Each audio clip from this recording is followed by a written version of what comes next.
Hello, my friends! I am back! Did you miss me?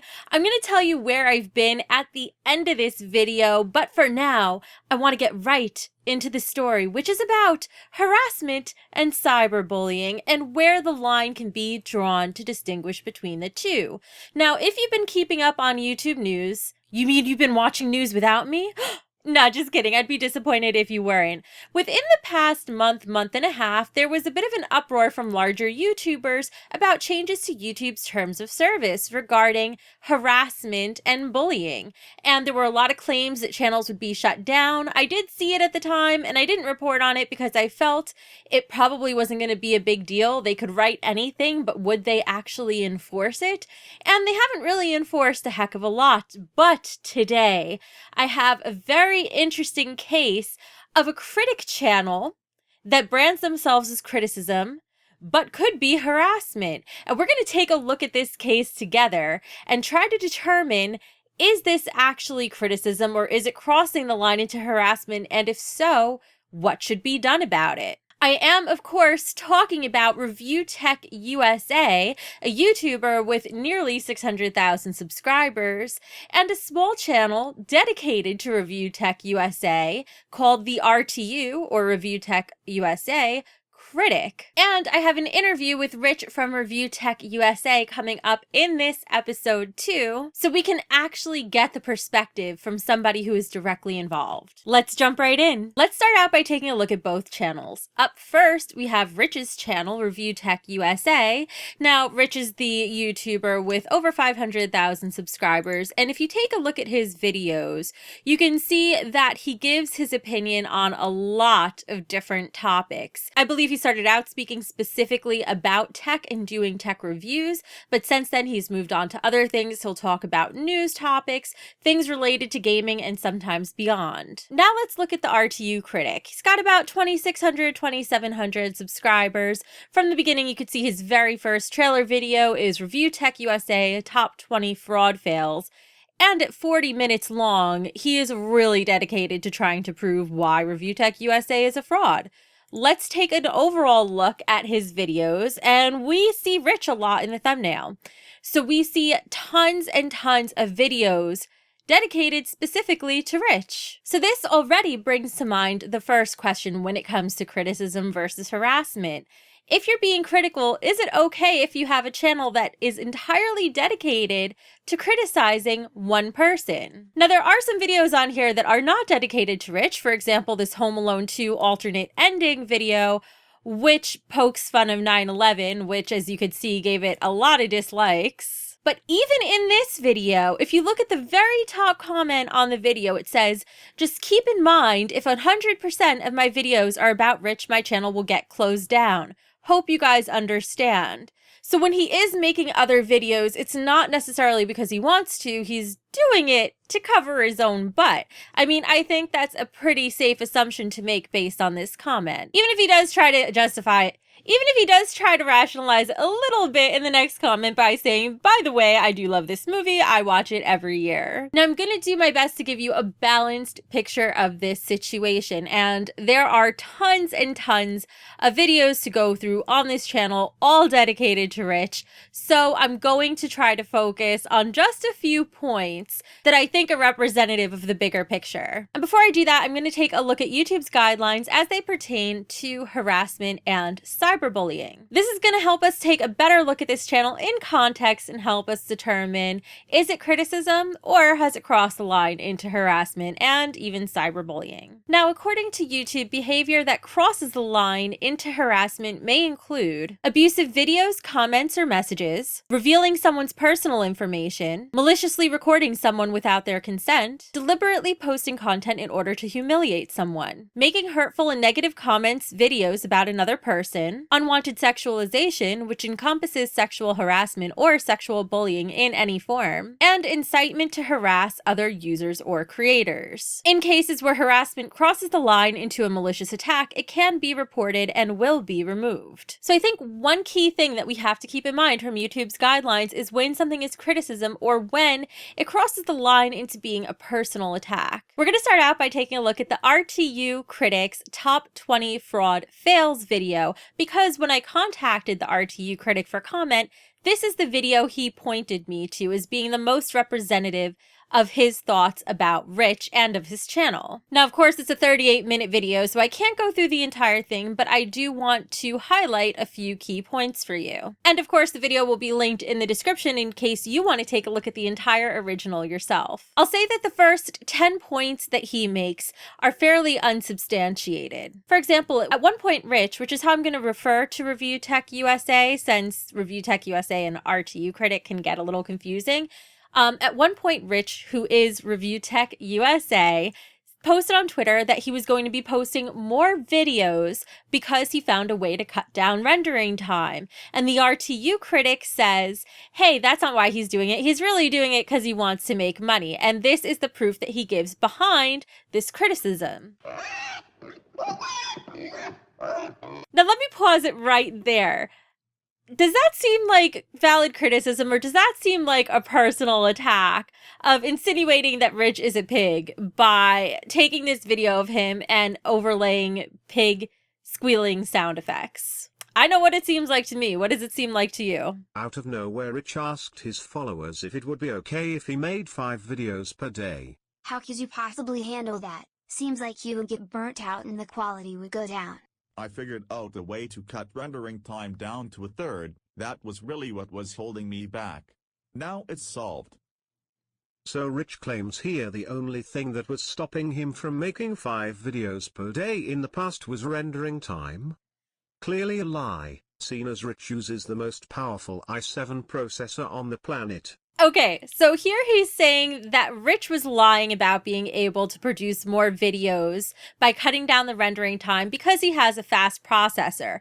So he's saying that there couldn't possibly be another way he found to cut down the rendering time. Now, I would say that this is valid criticism, but it is also particularly shallow criticism because your hardware is only one piece of the puzzle out of a myriad of factors that affects your rendering time. Being a YouTuber myself, I also look into ways to speed up rendering time because it affects how you perform on YouTube. The faster you get a YouTube video posted, the faster you could rank in search. So here in a post directly from Adobe staff, they address the factors that go into rendering time. While they do acknowledge that one way to increase the speed of your encoding time is through faster hardware, this gets about one sentence of this entire article dedicated to all the factors that go into decreasing your exporting time. It's a lot. It's really technical. Although if you're a YouTuber, I suggest you check this out because you'll find it pretty interesting. But factors that affect it go from what type of hard drive you're using, not the processor, the hard drive, what type of hard drive you're using, how it's connected to your computer. Is it internal or external or RAID? Are you utilizing scaling in your videos? Are you using layered Photoshop files that require additional compression? What codec are you rendering your preview files in? Are you utilizing smart rendering? Are you doing a lot of color correction without pre-rendering it before encoding it? All of these things impact your rendering speed. So of course, it's totally possible that you can find a way to significantly reduce your rendering time. And it's not just based on faster hardware. So when the RTUCritic says this is clearly a lie as Rich uses the most powerful processor in the planet, whether or not you're using the most powerful processor does not correlate exclusively to how quickly you can increase the speed of your rendering time. And to me, that shows an agenda. But still, I would say, okay, this is criticism. Might not be the most thorough or valid criticism, but it is criticism. Now let's jump ahead further into the video and get into some of the meaty stuff. This is where the RTUCritic starts talking about Rich's sponsorships that he's had on his channel and how these sponsorships have been taken away, including the fact that RTUCritic had something to do with this. ReviewTechUSA's Hauppauge sponsorship fail. Remember, Rich was sponsored by Hauppauge? Probably not, seen as it lasted about 2 days. The reason Rich lost his sponsorship is because Hauppauge was shown all the shady things Rich has done and got put off. Now this is a little misleading because notice how he speaks in third person about this petition that was shown to Hauppauge my accent's really going to come out on this word, that was shown to Hauppauge, and that this revealed to the company the truth about Rich. However, let's take a closer look at this petition. This petition was created by Paul Scott, who is ReviewTechUSA, who many people feel is the same person as the RTUCritic. So what we're seeing here is that the RTUCritic is personally contacting Rich's sponsors for his channel to get them to revoke their sponsorship and cause Rich financial hardship. It's being done in order to get Rich to quit his job on YouTube, which is something that the RTUCritic says he wants him to do numerous times in his videos. Such as, for example, the video Let's Discuss ReviewTechUSA's business model and ReviewTechUSA wouldn't survive without YouTube. So just for kicks and giggles, let's look up the legal definition of harassment. Now, this does vary from state to state and of course country to country, but I'm in the US, YouTube is in the US, so we'll go with this definition. Let's take a look at one line of it. The purposes may vary, including an attempt to force someone to quit a job. It looks to me like going after someone's sponsorships in an attempt to make them quit their job is undeniably a form of harassment. Now, let's say you look at that last point I made and say, hey, we don't know that ReviewTechUSA is actually ReviewHellUSA. Who says that he's the one going after Rich for his sponsorships? Well, he has a whole video gloating about doing exactly that, called Dollar Shave Club Drops ReviewTechUSA Sponsorship. Let's take a look, shall we? I decided to email my contact at Dollar Shave Club. Here is what I said. Dollar Shave Club has recently started affiliating with a YouTube personality called Richard Masucci from ReviewTechUSA. I happen to know this YouTuber has affiliated in the past with career criminals. Can I just point out that he's just blinking the word fact across the bottom of the screen without any actual proof? Nor is there actual proof included in the email to Dollar Shave Club. Let's continue. But the truth is still online. I'm a current Dollar Shave Club customer and will cancel my subscription due to this. Unfortunately, I'm also looking to take this story to the press and I'm going to start a petition on change.org to have this affiliation removed. Gee, where does that sound familiar from? Oh yeah, the petition to Hauppauge. Also, just like this petition to another company that Rich partnered with called TTube, which, by the way, very, very interesting little detail here. This comes from John Hammond in the Netherlands, but look at how it's signed. John Hammond, former business analyst, Qualcomm. Does that look familiar to you? Paul Scott, ReviewTechUSA, former business analyst, Qualcomm. Not only has he created one petition to go to one sponsor of Rich's, but he's done it for apparently every sponsor out there. He also did it for Loot Crate. He also did it for some other panel so that Rich wouldn't be able to attend. He's going into every corner of Rich's life to stop him from being able to make a living. That is totally harassment. Now, I personally think I've already shown enough, but what is cake without a little bit of frosting? So here's a little more. As for personal criticism, there's so much of it, I could probably make a montage. Rich, you lobotomized pig. There, he just called Rich a lobotomized pig. There are even more videos which are obvious attempts to make fun of Rich's weight, which I would say certainly qualifies as a personal insult, including such timeless classics as Obesity Prevention Commercial and videos criticizing Rich going to the gym. So why is the RTUCritic doing all this? What is his motivation? Well, he explains it right here. And finally, the main reason I don't like Rich. He is hypocritically pro-censorship. He censors things all of the time. Rich has blocked literally hundreds of people on social media simply for calling him out on his bullshit. Now, I have to say, is that censorship or is that moderation? Censorship is a very loaded word that's usually tied to the legal concept of free speech, which, at least in the US, is tied to the concept of people being able to speak up against the government. And generally, free speech is allowed in public forums. YouTube, however, is a private website that can choose to deny any sort of speech it wants, and it gives its users the ability to do the same through the concept of moderation. Now, what's more is, according to YouTube's own tips about harassment is that if you feel you're being harassed, YouTube directly says that you should try deleting comments and blocking the user if another user is bothering you so they can't view your videos or leave more comments. You can also turn comments off for any video or manage comments by requiring pre-approval before they get posted. So what Rich is doing is not censorship. This is simply part of running a YouTube channel. Now, when you have a YouTube channel, you can run it however you want. For example, on this channel, I don't moderate comments at all. I let every single comment through because I believe in having an open discussion in a neutral forum about often controversial issues, and I don't want anyone to feel that their opinion is being moderated or silenced. However, on another channel, like my gaming channel, I'll totally remove comments if I want to because I want it to be a more positive atmosphere and not a place where people feel that they can get attacked in the comment section simply for expressing themselves. And it's up to every YouTube creator to create the environment that they want for their channel. But if you are harassing somebody and then get so upset at them for blocking you that you feel the need to create an entire channel dedicated to attacking them, that sets an extremely dangerous precedent, don't you think? The RTUCritic says more about this right here. He can't take criticisms, so he censors his critics.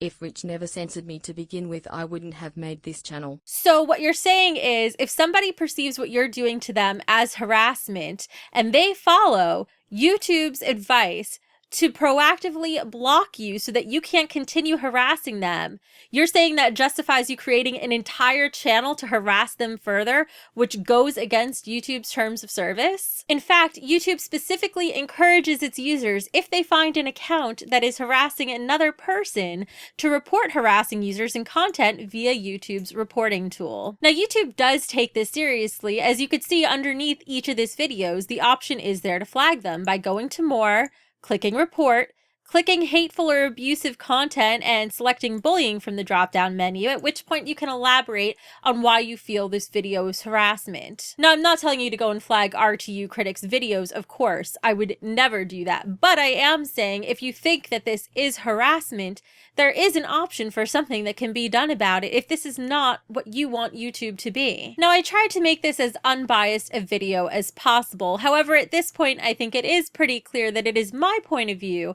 that this is harassment. I do, however, think it's an extremely interesting case study because it is towing the line between criticism and harassment, and I think different people are going to have different opinions on this. What is your opinion on it? So in order to try to keep this video as balanced as possible, I invited both the RTUCritic and Rich from ReviewTechUSA to come on the show. Now, the RTUCritic unfortunately declined, saying he didn't want to give Rich what he wants, even though I was the person asking, not Rich, and I'm an unbiased party in all of this. But Rich from ReviewTechUSA did agree to come on. Now let's take a look at the bigger picture. Channels like the RTUCritic are carefully towing the line between criticism and harassment, one of which is acceptable on YouTube, and the other is a blatant violation of YouTube's terms of service. That violation of terms of service can not only result in the RTUCritic's channel being shut down, but looking into the legal ramifications of all this, if this is harassment, if it is harassment with the intention of defamation, there are legal consequences to this as well. Of course, legal consequences are harder to pursue since I believe the RTUCritic is located in the Netherlands according to his Twitter, and Rich from ReviewTechUSA is located in the US. What's also interesting to note is that this goes beyond YouTube, and anytime you go to tweet Rich on Twitter, for example, somehow you'll almost always receive a reply tweet, not from Rich, but from another account, one of many, that will be promoting one of the RTUCritic's videos. So this behavior, this singular focus and obsession goes beyond YouTube and carries on to Twitter and other social media, as you've also seen with Change.org and all the petitions that have been going on about Rich. So my question for you is this criticism or is it harassment? And if you think it's criticism, I'd love to know why in the comments below. And if you think it's harassment, I would love to know, what do you plan on doing about it? What are the implications if this is harassment and if it's allowed? Because if this is just criticism, let's say that this is not against YouTube's terms of service, what are the implications for every YouTuber out there? It means that if you dislike a YouTuber and if you want to make their life a living hell, you can create entire channels dedicated to harassing them. You can try to force them to quit their jobs. You can post private info about their family members, which I didn't even get into in this video because I don't like touching personal information. And somehow that would be okay. Is that the type of YouTube we want? Or do we want a YouTube that is free from harassment? Because YouTube has given us the power to fix this if we want to by giving us the reporting tools that we could use to bring a channel like this to YouTube's attention. I'm sure the RTUCritic will be posting his own video in response to this, but of course the invitation is still there for you to come on this channel and clarify your position on these issues. Now, on a more personal note, I am so glad to be back. I am sorry I was gone for so long without posting a video explaining where I was or why I haven't been here, but I am back for good now. I will be posting a video at least once a week. I'm committing myself to a solid one per week. I'll try to do more than that though. And I have videos on my second channel explaining where I've been and what's been going on in my life. If you want to know, it's all there for you. And also, I know my green screen's been poking around up there this whole video. I'm currently redoing my setup, so it's probably going to look different than this in the future, but for now I'm trying to find a good way to make the green screen work in the interim. So that's what's been going on there. Anyway, I look forward to seeing your opinions in the comments below and in the voting poll. And don't forget to subscribe for more interesting stories that are worth a second look.